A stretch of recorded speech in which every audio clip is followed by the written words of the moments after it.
Welcome to the Badass Direct Sales Mastery Podcast with your direct sales dom, Jennie Bellinger. Badass Direct Sales Mastery is a podcast for rock star direct sales moms who are determined to make their business kick ass.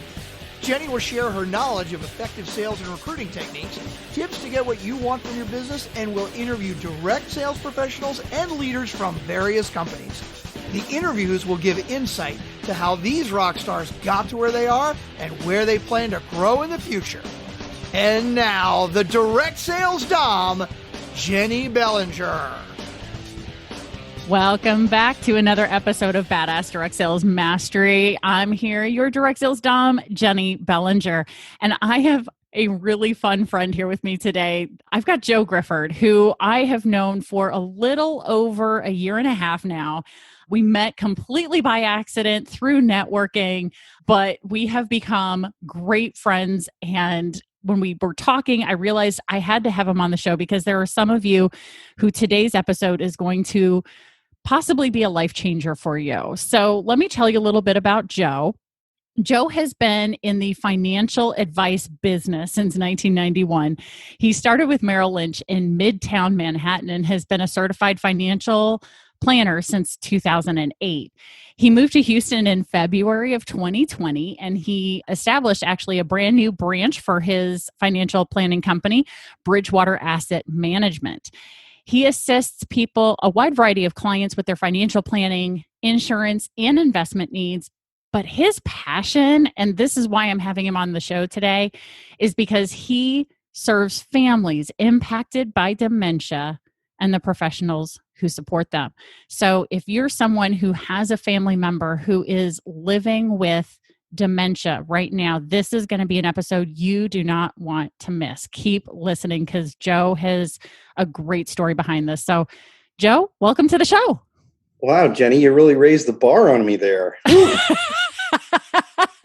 Well, you're worth knowing for people, and I think I'm a podcast virgin, right? So this is my first appearance on a podcast. So nice, taking your virginity. That's all good. Yeah. Well, just keep in mind, Joe, the safe word for today for this episode is meatloaf. Meatloaf, okay. Because I would do anything for love, but I won't do that. There you go. I'm gonna. Oh Lord. Oh. Right. So if I ask a question that you're like, nope, can't answer that, all you have to do is say meatloaf and we'll edit it out. Right. I we don't have our video on for this, but if we did, you'd see I'm writing it on a Post-it note right in front of me, just in case in case, right? Absolutely. And you know what's going to happen is by say next Monday or Tuesday, I'm going to find a Post-it note on my desk that says meatloaf on it. And you're going to be like, laugh really hard, or I'm going to wonder what the heck I was supposed to do with meatloaf. Meatloaf, right, exactly. And what's going to be really fun is if you right above it write BDSM, and then your wife walks by and goes, BDSM meatloaf, what the hell? Yeah. I don't know. I'll have to think about that part. No, absolutely. So Joe, you and I met because I actually did a training for the B&I chapter that you used to be a member of when you were up in St. Louis. Yes. And we ended up having a one-to-one. Yes. That was my first Zoom call, Jennie. Oh, gosh, I take your virginity in so many ways, Joe. Oh, you know what? Gee whiz. First Zoom call, first podcast interview. I love introducing people to new things. I know. So we had our Zoom one-to-one, and it was really funny because in the last few minutes, you shared something with me that ended up cementing our friendship and really turning this into a business partnership, sort of, and a friendship. Not sort of, very much. Yeah, very much. So let's tell the story that started this whole ball rolling down the mountain, and now it's this huge giant friendship and business ball. Well, you and I were talking about the typical kind of things you talk about when you're having a get to know you one-to-one, right? And I remember you asked me what my ideal client was. And I said, that for many, many years I've focused on the IRA rollover market, because when somebody leaves a job and leaves a 401k balance behind, they have some important decisions to make as far as whether they're going to leave it where it is, or move it to their new company, or take it out and put it in their bank account, which is usually not a great option because it causes taxes, right? Right. I think those were all the choices, and I had said that's something I really like working with, because for a lot of people that's a really important decision with a lot of money. Yeah. And then I had told you that I had this other situation in my life with my mom, and she has dementia, and I have been helping my dad through the process over, by then, probably a couple years. Mm-hmm. And I felt a calling to try to use my experience to try to help other people, because anybody who has gone through it or is in the middle of going through it, it's a very difficult disease. And that's not to belittle people that are dealing with any other chronic issue, right? It's just Right. that it's hard. It's hard on the family. In in many ways, the dementia patient, once they reach a certain point, they're kind of the lucky ones of the family, because they're the only ones that really just don't know they're demented, right? Right. Yeah. I mean, everybody else around them is in the midst of going through what I really describe as the long goodbye. It's like an extended mourning process as this person. Well, here's how a friend of mine who went through the journey a year or two ahead of me described it, and it turned out to be incredibly, incredibly accurate and poignant. Is he said, that person you love is slowly drifting away and becoming less present, even though they're still physically around. And then every now and then, out of a complete surprise, they'll come and visit you for a little bit. You'll see some glimpse of that old person, and then they go away again. Yeah. And that turned out to be it's a pretty accurate description of what it feels like as the caregiver or the close family member. So anyway, I made that comment to you, like I'd really feel like I'd like to help people with this. And you said, oh gosh, you need to do this coaching thing that I've been going through. I'll go through it with you. I'll help you figure out how to do that. And I said, well, I don't know, maybe tell me a little bit about it. And then you told me a little bit about it. And then we kind of parted ways. And then you followed up with me. And I said, well, I'm still not sure. Tell me a little bit about it. Tell me a little more. And you did. And I kept resisting. And the date for the first 3-day program got closer and closer. And you were very persistent. In a nice way. In a nice way, in a wonderfully kind way. I don't mean to imply anything negative by saying you were persistent. Right. But then you just really hit me between the eyes, because you said a statement of which was accurate to me. You said, and if I misquote you, feel free to correct me, but you basically said, Joe, every time we talk about this thing, I can tell you have a real heart for it. You have a real passion for it. And so the question is, do you want to try this thing that I'm telling you will help you? Or do you want me to, check back with you in a year and see if you're still trying to figure out how to do this new program? Right. I guess, right. And I thought about it for a minute, and I'm like, oh man, Jenny's right. Yeah, you can bang your head against the wall for the next 6 to 12 months trying to figure it out all by yourself, or we can bang it out in 3 days. That's right. And that was when I realized, like some of our other friends, I am reluctant to make commitments unless I feel like I can really pour myself into it. And I think that's part of why I was a little hesitant, Yeah. But yeah, it was a great 3 days, and we've done it together virtually and in person, 4 or 5 more times we've done the program. Yeah. And every time we go through it, I get a better vision of of how I want to present myself and how I want to craft this part of my business. So it's been good. Yeah. Been good. And so that's how we met, right? Right. And for anybody who's listening, and if you've been a part of a networking group, financial planners are everywhere, and they are just trying to seek anybody and everybody who's willing to spend time with them to talk investments and retirement and all that fun stuff. What I rarely see in the world is, and this is true not just of financial planning, but in many businesses, is somebody who has a passion for a particular niche or niche. I don't care how you say it, it doesn't matter. Same thing, right?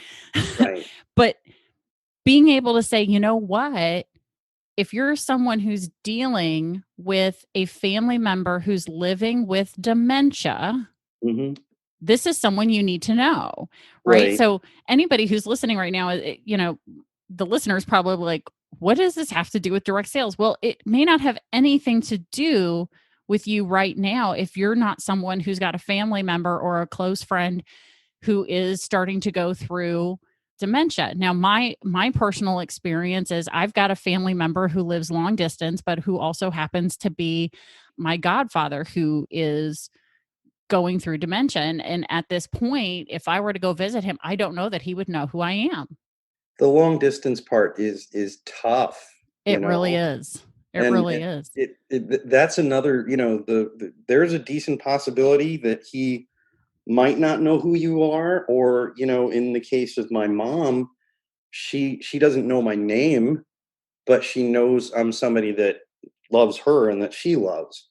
So it's interesting. I mean, dementia is it's strange how certain things stick with the dementia patient and certain other things don't. Did I ever tell you the story about my mom and the birds? Maybe it feels vaguely familiar, but tell it here. Why not? So I was there visiting her one day, and they have a dementia care unit's usually locked, right? Mm-hmm. And that's for the good of the patients, because the residents, because one of the characteristics of dementia is that you tend to wander sometimes, and that can be bad, right? Yeah. So mom's facility is really awesome because it's got a separate courtyard that you can get to without leaving the dementia care unit. And mom and I were sitting out there after dinner one night, and we had just gotten off a FaceTime call with my sister, who does live out of town, and she deals with the whole, kind of guilt struggle of wanting to help but being out of town. Right. And during that phone call, she recognized my sister and my nieces, but didn't know my nieces' names. And she also referred to me as this guy. This guy takes really good care of me. I love him, which that was sweet. Aw. But then, so we get done with the phone call, right? And there are these birds sitting on a power line out just outside of the fence. And I go, mom said something about the birds. She's like, look at all those birds. And I said, hey, mom, how many birds are there? And she literally goes, 1, 2, 3, 4, 5, 6, 7, 8, 9, 10, 11, 12, 13, 14, 15. And I counted them. I checked. And she had it right. Wow. I mean, it's a funny thing. And funny, speaking of funny, for any of you who are embarking on this journey, one of the things I will say is that anytime you can invoke your sense of humor, it's a really helpful thing when it comes to dementia, because it just helps you keep stuff in perspective, Yeah. and the thing about it is dementia patients lose their various aspects of their reasoning, right? Mm-hmm.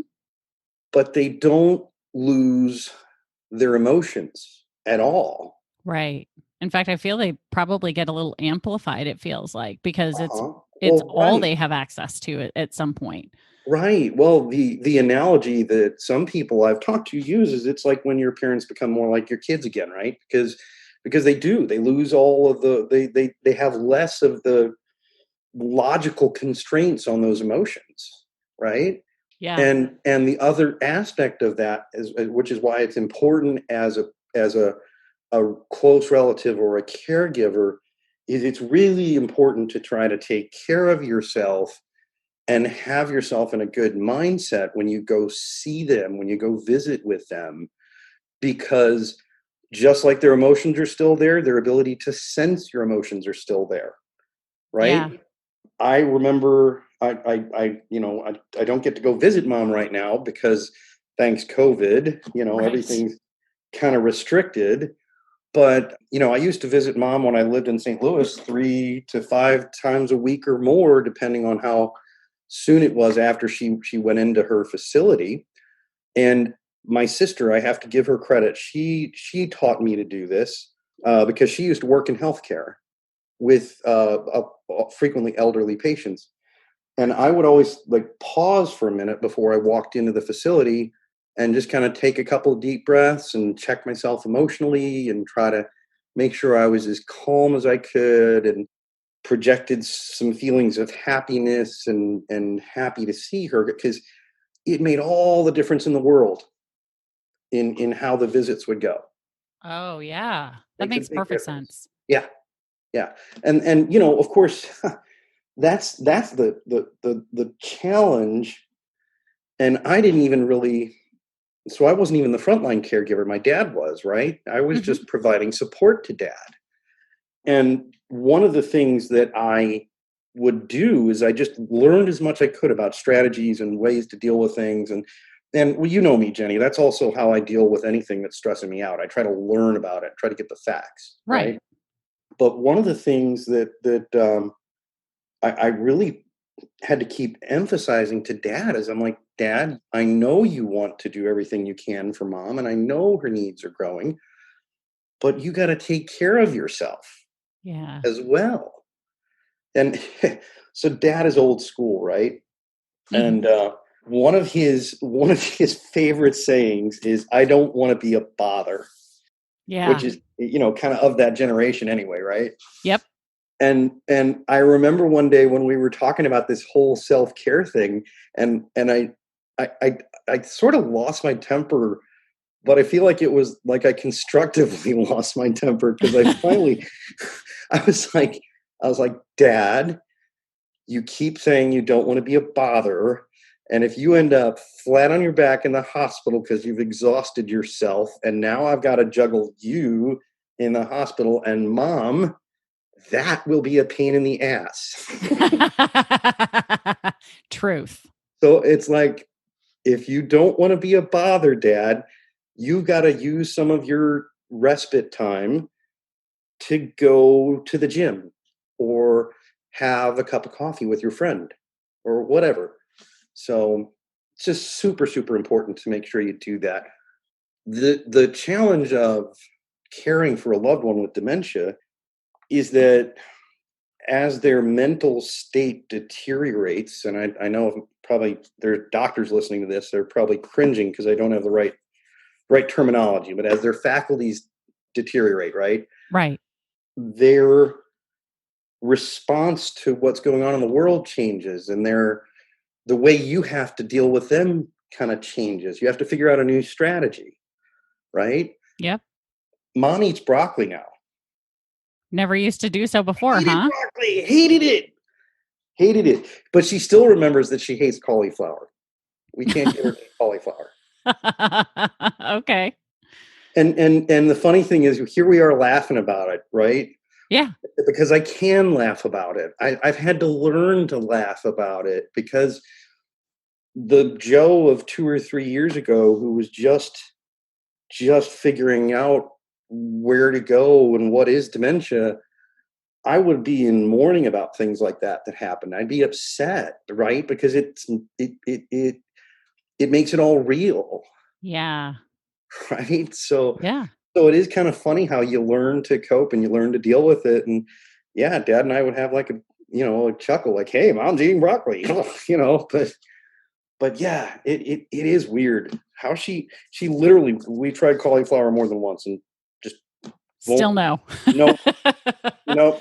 Yeah, Won't no, do it. absolutely. I It's interesting to know, because part of being the person who still remembers all of this is you are also, running a business, being a spouse, being a parent, and the dutiful child at the same time, while also still maintaining friendships and referral partnerships and all the different hats that we as human beings wear. Right. Yes. So in doing this, what would you say are probably maybe the top three either resources or like really helpful things that you've come across either intentionally or accidentally to help you deal with this multitude of hats, and especially with the family member with dementia? Well, I tell you, one of the biggest things for me was that I was working out with a trainer at the time, and I never, like, I kept that time sacred, right? Yeah. And that was super important to me because it was time for myself, and it helped me stay not just physically fit but mentally fit. And I know we were just talking about that a few minutes ago, but whatever you do to take care of yourself, which hopefully includes a maybe an exercise program, you need to make sure you keep doing that. You got to Mm-hmm. have yourself ready to deal with the decisions and the stress and everything else. The Alzheimer's Association has a ton of great resources. And it's really important for folks who are dealing with a dementia diagnosis to understand that if the doctor says you have dementia, but he doesn't say that you have Alzheimer's, the Alzheimer's Association is still a tremendous go-to resource, because as my mom's neurologist explained to me when I asked him at one of the appointments, I said, "You said mom has dementia, but you didn't say she has Alzheimer's." And he said, we kind of use those words, I don't want to say interchangeably, but Right. what he said is whether it's caused by Alzheimer's or caused by something else, they all have the same outcome. They all have the same symptom, right? Mm-hmm. And so whether you have a doctor has told you you have dementia, whether a doctor's told you you have vascular dementia, whether he's told you you have Alzheimer's, all of those resources that the Alzheimer's Association provides are available to you and can be useful to you. And one of the more useful things, this was one we found out after we didn't need it, by the way, Right. that the St. Louis Alzheimer's Association provides is if you want to go to them after you've had a diagnosis, they'll do a free 1-hour meeting with a trained social worker and talk about resources. Well, those social workers know all about, inside and out, about the resources that the Alzheimer's Association has, but they also know about all kinds of resources that exist out there outside of the Alzheimer's Association. Mm. So, I mean, the first thing I think you should go to would definitely be their website. And actually, they have, I bet I don't have it handy, they have a 24-hour support number as well that I have in my cell phone, but guess what? My cell phone's in the car in the garage. Of course. No, that's totally fine. We can add that in the show notes. Oh, okay. So what I'm going to do, listener, is in the show notes, check the show notes, because we'll have a link to the Alzheimer's Association, probably Alzheimer's Association of America. So that way it doesn't matter where you are in the US, you're going to be able to find that. If you're listening to this from another country, well, Yeah, I'm not sure what Alzheimer's does. I don't know what the whether they exist in other countries, but I'm sure there are resources out there. But a majority of my listeners are here in the U.S. So we will have that along with the 24-hour support line, because I'm sure that's a toll-free number available for anyone anywhere. So we'll have that linked in there. So if you're trying to find that information, just scroll through the show notes here on your phone, and you'll find the link to the phone number and also their website, so you can click on that directly and get the support that you need as the caregiver to get access to those resources, because you don't have to go through this alone. And certainly it's so much easier if you have access to someone like a social worker or someone at the Alzheimer's associations, because this is what they do all the time. And I have to say, Jenny, for anybody who doesn't want to dive into the show notes, the Alzheimer's Association has the shortest URL in the world. Nice. It is alz.org. Easy. alz.org. Yep. All right. Love that. That's good. That's a hugely helpful resource. Another name that keeps coming up for me that I just simply haven't had the time to investigate, but has been very highly recommended to me, is a gal named Teepa Snow. And I believe the correct spelling on that is Teepa, snow, like the snow. She has been described to me, and the funny thing is, this literally came up like 2 or 3 years ago, and then I didn't do anything about it, and then it came up about 6 months ago, and I didn't do anything about it, and then it literally just came up on Wednesday night. Gotcha. So I've resolved I need to do something about it. Yeah, because the universe is telling you something if it keeps coming up. Yeah, it keeps coming up in front of me. So Teepa Snow has a website with a bunch of free offerings, and she also has a YouTube channel as well. And again, with Alzheimer's, the part that's there's really two or three things that make Alzheimer's or dementia tough, right? We've already talked about the kind of the long goodbye phenomenon, right? Yeah. So another thing that makes Alzheimer's or dementia very challenging to deal with is the randomness part that we've kind of touched on. Sanitary habits are a common problem with dementia patients because they don't know why they need to brush their teeth. Yeah. And you may have been able to get this person you're caring for to brush their teeth for, 6 weeks, 6 months, but suddenly the strategy you were using before didn't work or doesn't work. It stopped working.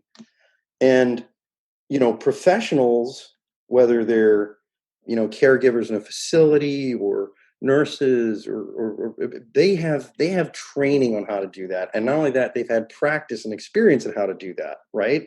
Yep. A family caregiver dealing with it for the first time, that's really, really a challenge to figure out how to pivot and deal with that.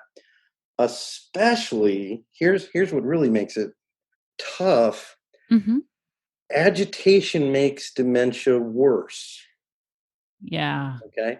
So that means when you're pivoting, the last thing you want to do is get into a debate with your loved one who has dementia. You don't want to get in a debate with them about why they need to brush their teeth or why they need to do whatever other thing they're supposed to do.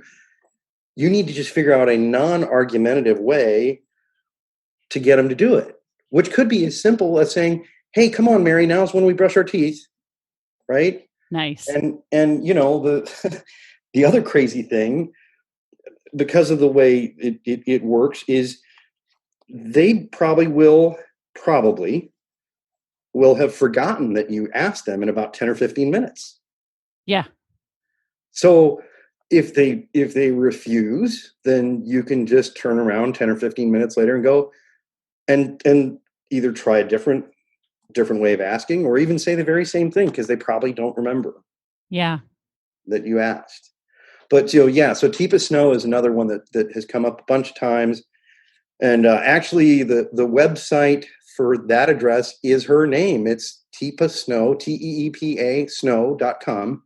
And it's got a bunch of her offerings and links to her videos and pretty cool stuff. Yeah. Absolutely. I also looked while you were talking, was looking that up real quick, because I was like, oh, I bet I can put that in the show notes as well. Because again, the point of this is to give the listener as many resources as they need to help support them in this cause. Yeah. And, the biggest thing I think too that I would share that I haven't yet is Uh-huh. don't feel like you can't talk about the diagnosis with your friends. I feel like there's a lot of people who don't talk about a diagnosis of dementia because they feel like there's some kind of stigma to it, right? Yeah. And that's unfortunate, right? Because you wouldn't stigmatize or look down on a family member because they had cancer or I don't know, name a disease. You wouldn't. Right. Right. And generally, the people that know and love you, they're going to want to help you. And in Yeah. fact, they would be upset if they knew they didn't have a chance to help you. I've seen that happen with my mom and dad. Right. And the more you can kind of get that word out to your close friends and have a chance for someone to, take your loved one out for lunch so you can go for a walk or go to the gym or whatever, Yeah. those people will want to help you. Absolutely. They definitely will. I definitely agree, because to me it seems like the theme of this conversation is really the importance of self-care Mhm. and the importance of not doing this alone. And you can't have a team of support around you if you're not talking about it, Correct. if you're not having conversations and Mhm. and utilizing these and developing a group of people around you. And that's really what you've been doing, Joe, for the last 18 plus months now with your financial planning business, is developing a group of referral partners, a referral network that you can send people to, so that when they come to you as someone who says, hey, I've got a family member, you're not just the financial guy, but you're the financial guy who has access to tons of additional resources. Yeah, and I've got that network in pretty good shape in St. Louis, and I'm starting to build it up here in Houston. So absolutely. And the other thing you'll find too, whether it's talking to a professional like myself or getting your own personal friend network kind of activated, right? Yeah. Unless you have like the smallest friend circle in the world, you're probably going to find that at least one of your friends has already been down that road. Yep. It happened with one of my dad's buddies from church.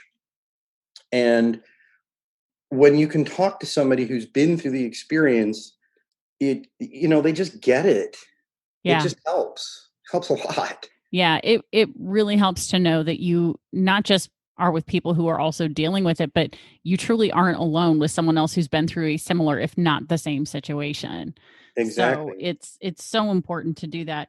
So, Joe, as the person's listening to this, if they wanted to reach out to you because they have a question, Hmm. I know we've got a link to your email in the show notes. So that's the way you would prefer they contact you. But if the person who's listening is more of a phone person, they can also call you. And I'm going to give the number out loud, and then we're also going to have a link to it in the show notes. So, like I said, Joe prefers email because it's trackable and he can make sure he doesn't lose out on talking to you. But then the phone number, if you would like to give him a call, is 281-846 6456. Again, that's 281-846-6456. So you can reach out to Joe, ask him questions, and just know that he's someone else who's going through this right now and has been dealing with it and can understand where you're coming from and really help connect you to some various resources. Probably, if not directly, he's currently in the Houston area, formerly from the St. Louis area, but if not where you are necessarily, probably a national organization or someone like Teepa Snow or the Alzheimer's Association. So, Joe, I really want to thank you for being here and giving this information because, like I said, I know a portion of my listeners are probably dealing with this right now and didn't know where to go, didn't know where to turn. And now they've got someone to talk to. Well, and Jenny, I think this is more fun than I've had talking about Alzheimer's and dementia in a long time. I mean, well, it's probably not a super fun topic, but when you can look at because I think I hear my mom say it probably more often than anybody else, when it comes to a difficult situation, you can laugh about it or you can cry. Right. I think when it comes to Alzheimer's, there's a good chance, or dementia, you're probably going to do both, right? Laugh and or cry. But if you never choose to laugh, well, right. Yeah, that's a choice, right? Plenty of both. Absolutely. But Joe, thank you so much for being here and sharing your resources. I'm really excited for people to be able to hear this, but it's really about the resources that people just don't even know is available to them. And between you and I, we also have contacts of people who have written books about being a child of a dementia care sufferer or a dementia sufferer. So, we have so many options for people. So thanks again for being here. I so appreciate it, Joe. You're welcome. Thank you for having me. Absolutely. All right, everybody, get ready because there's another badass episode coming right now.